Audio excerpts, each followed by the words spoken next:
Alright, hello everyone. We are here today with a completely different kind of content than the content that you usually see. So one of the games that I've been trying to learn lately is a board game called Azul. It's a tile placement board game. I've played it a bit a couple years ago at a local board gaming club, and I'm trying to get into the online side of it, improve my skills a little, and today we're going to be looking over a replay. This is a game that went very, very well for me, and I want to try to figure out what went well and what I can repeat. So I'm basically going to be analyzing my play and my opponent's play turn for turn, trying to figure out what the key inflection points were in this game and what I can learn from it to apply to future games and try to play better, because I have not been on the best streak before this game, and this is the game where I feel like things finally came together. So my goal here is to figure out what caused this game to go better for me than some of the games before it. Okay, so we set up for the first board, and the first thing we notice is that there is no 2 blue. Right? 2 blue or any 3 are some of the most popular starting moves. But in this case, right, neither of those moves is available. There's no double blue, which gives you that nice middle space in the second row. And there's no way in a single move to take an entire space in the third row. So looking at this, then the next best options are going to be either the double green or the double yellow. So with my first move here, I take this double green, trying to build into the fourth column instead of the third. It's less central than the third column, obviously, but it still gives you a good base of operations for trying to score tile placement points. My opponent here takes single blue. I don't love the move single blue, except in that double yellow is on the board in 3 different places. So with double yellow being on the board in 3 different places, my opponent is going to want to play onto that double yellow, but there's no rush. No matter what I do, my opponent can always take a double yellow, right? No matter what I do with this next move.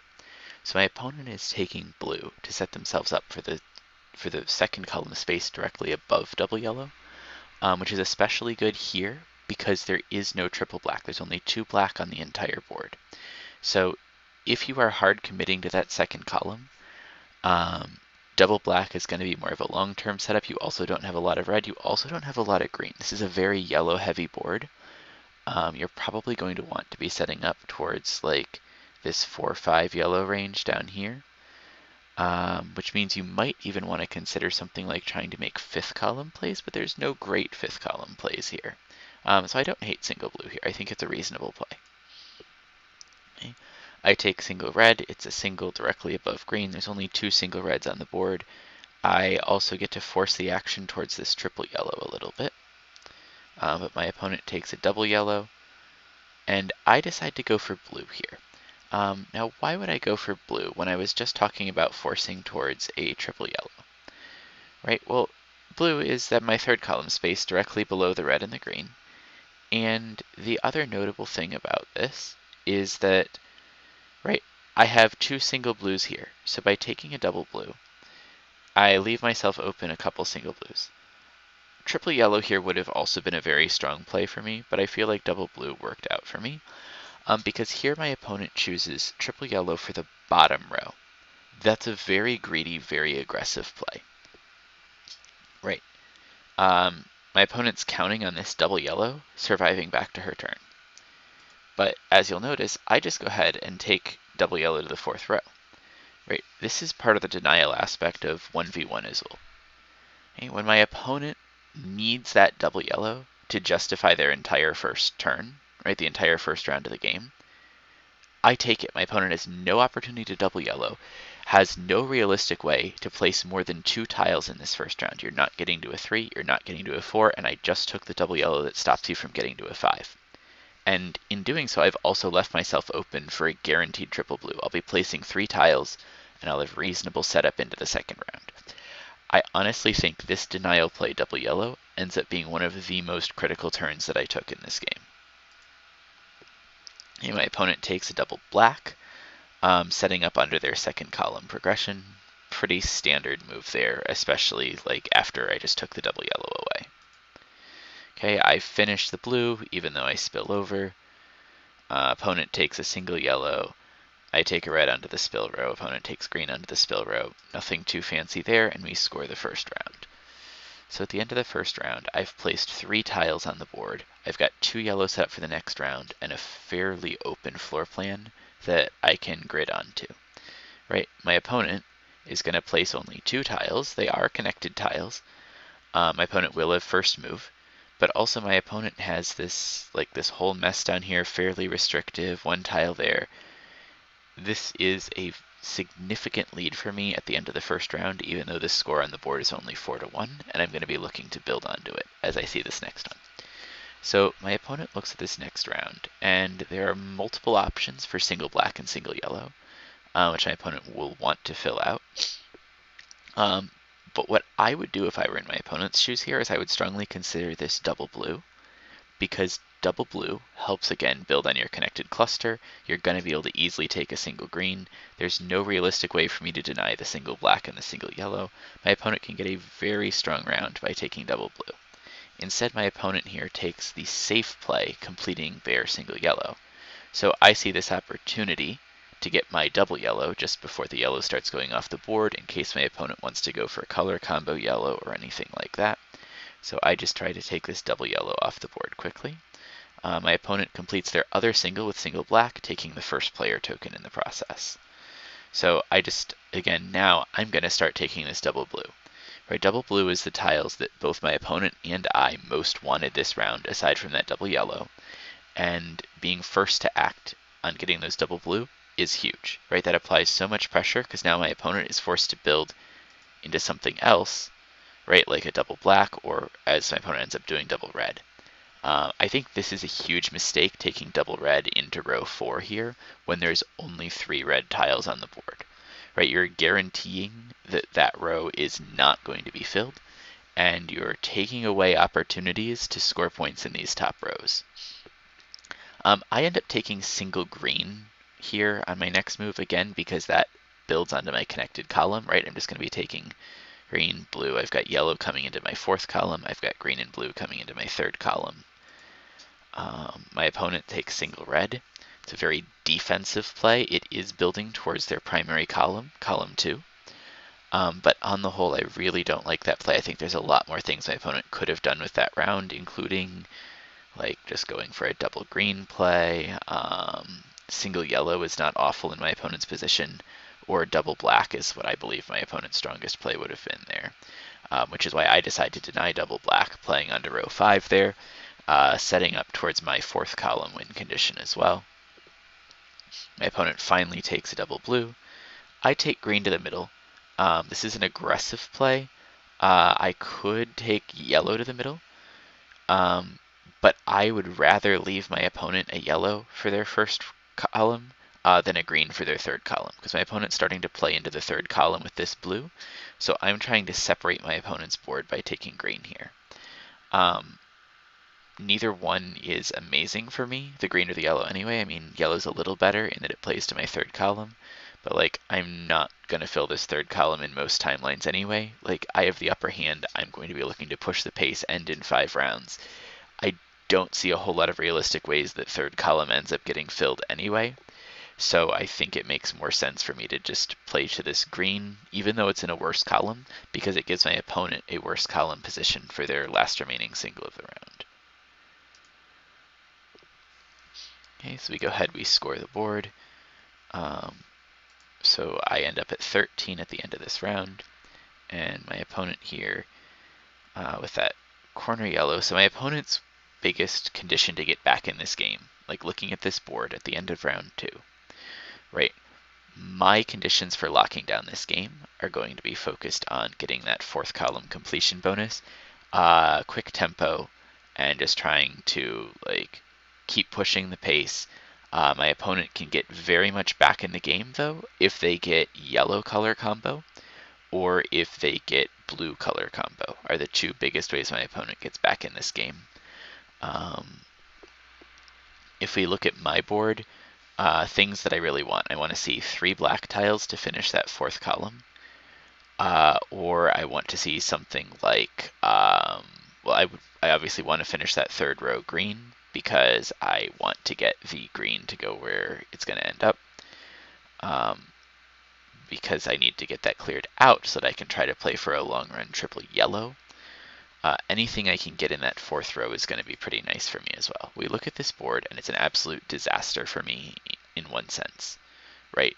Blue is the most prominent color on this board, and there's only one black tile on the entire board. I literally cannot complete my fifth row in round 3, so that's not great. So my opponent plays triple green to the bottom row, setting up again, trying to get that guaranteed 5. So when I look at this, what I see is, okay, I just need to get my green. My opponent's going to place a 5. They're going to get a red eventually, right? They're going to get that second column. I need to push the pace a little bit again, try and make sure this is a 5-round game. My opponent does complete green, which gives me the chance to take red. Again, I really want this single black. I think single black to top row would be a very bad thing for me if my opponent were to play it. They instead finish their red. Right, this is a spot where my opponent is focusing on their own board and not looking at denial on my board. Gives me the chance to take that single black. Now I've suddenly capitalized on this red and this green. I'm going to be getting like partial column adjacency bonuses as I start filling in this last column. And that's one of the key things I'm looking to play for in a scenario like this. Okay, my opponent plays this triple blue to the middle, basically saying, look, I've got another color combo I can start going for. There's no column bonuses possible. My opponent's barely playing into the top rows. My opponent actually will get some top row play here, but so I go ahead and I start taking green because out of the 3 options here, right, blue and yellow are things that my opponent already has in their top 2 rows. This is like just a full-on denial play. Okay, if I take this green here, my opponent just has to floor whichever color remaining tiles they take. Blue is strictly better in terms of my own board for that row than the green is, right? Obviously, I can't take yellow. Blue is better for my own board than the green, but green puts my opponent in a much worse spot. So this is the denial aspect in 1v1 Azul. Obviously, I have to floor the yellow, my opponent floors the blue, and we go ahead and score round 3. And I've got my nice little square going in the top right corner. My opponent's board has a couple diagonals going, right? Like, my opponent needs effectively 9 blue tiles and 7 yellow tiles to make meaningful progress in color bonuses.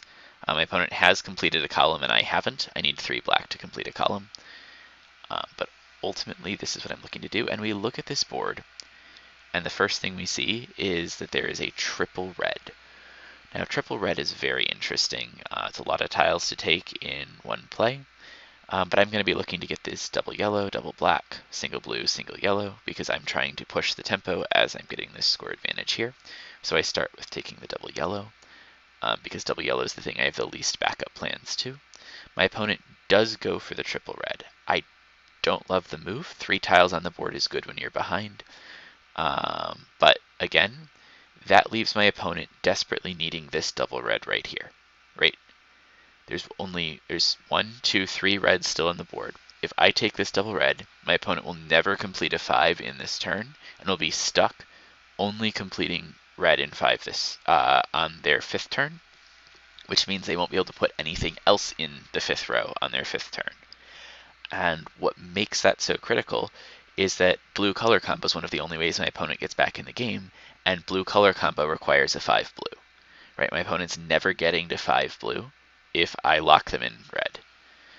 But I decide to play the safer play here because taking double red would force me into row 3. I think that might have been a mistake. I wanted the first player token here.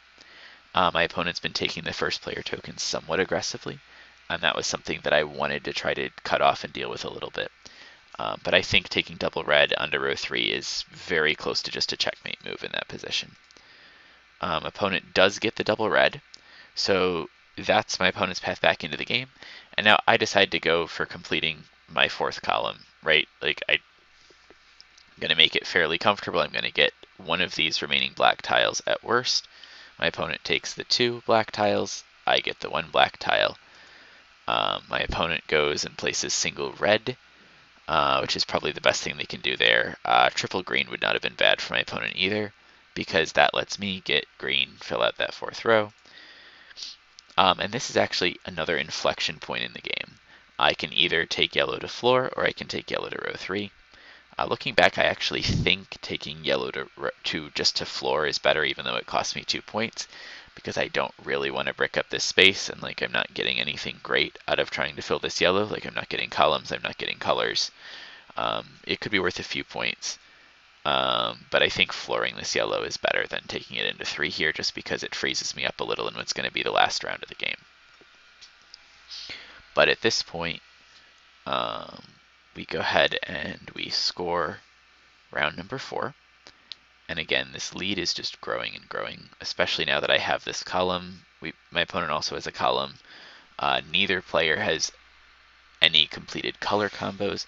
My opponent can try to complete blue, but it's going to require 7 blue tiles to complete. They cannot complete yellow because their blue has locked them out of yellow. They could complete red, though, with only 5. So 5 reds is something to be watching out for, and seeing if I can break up any sets of 5 reds. Meanwhile, on my side, I have a potential color combo if I get 5 greens. That's the only color combo I have to go for. No other color combos are realistic or possible. And if we look at this, there are exactly 5 reds. So if I take any red tiles at any point in this round, my opponent cannot color combo red, my opponent cannot color combo blue, and my opponent cannot color combo yellow. So taking 1 red tile at any point in this entire round guarantees that my opponent cannot color combo in any color. Notably, if I had floored this yellow, I would be able to take a red onto the 3rd row at some point during this round, which would be, again, one of those like borderline checkmate moves.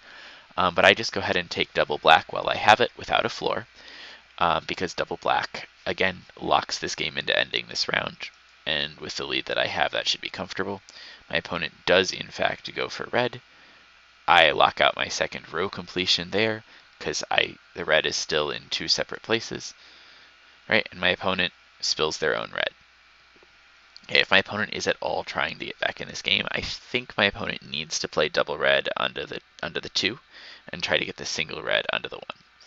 Like I've forced game end by playing into 2 completed rows, which means that my opponent doesn't get any value from this first player token, and is not going to be in a position, right, where they can afford to waste red if color combo is their only path back in the game. So at this point, I just try and clean it up, and try to play moves that are going to avoid floor, get a couple more tiles placed, but at this point the game is effectively over, right? My opponent places green, I place yellow just protecting, place blue protecting, opponent gets a red, and that's just going to wrap up the game. So we see, right, a little bit of tile placement here, and tile placement for opponent, and then we're going to get combo points. So at this point it's 50 to 29 before combos. I get 11 from 2 rows and 1 column. My opponent gets 7 from 1 column, and we have a final score of 61 to 36. Now 61 is obviously not the strongest score you'll see in a game of head-to-head Azul. A lot of scores that you see, especially when you look at high-level players, you're going to be seeing scores in like the upper 70s and things like that. But the key to this game, and the reason I wanted to focus on this replay, even though this was not one of the closer games I've played, is because of the role of denial in this game. On several of the key turns in this game, right, I locked my opponent out of the tiles they needed, even at the cost to my own score. Because in one-on-one games, any tile you deny your opponent is, any point that you deny your opponent is a point that you're effectively getting for yourself. Right, in a 4-player game, you can't afford to play denial the way that I'm trying to play in a game like this. But I think that ultimately, in a head-to-head game, right, being more aware of your opponent's board and looking at the ways that you can deny your opponent the tokens that they need, or the tiles that they need, in order to complete their key combos, key locations on the board, right, gets you this okay shape on my board, but this extremely disjointed mess on my opponent's board by thinking about what tiles my opponent needs. Right, my opponent didn't complete a row. If I had chosen not to complete a row, right, we could still be playing a 6th round. Now, of course, my opponent doesn't want to complete a row under the circumstances, but my opponent wasn't even especially close, and having the option to complete row, forced game end, is, again, a tool that you don't want to give up. Now, if you're behind, it doesn't matter quite as much, but that is, in short, really what you want to be doing in a situation like this, or at least that's what I think you want to be doing with the information I have. So hopefully there will be a little bit more Azul content coming in the future. Hoping to look over some more replays, talk through my thought process, figure out what's going right, what's going wrong, and the things I'm realizing as I try and prep and get a little stronger at this tile placing game. So until next time, Zelk signing off, and let's keep placing the tiles.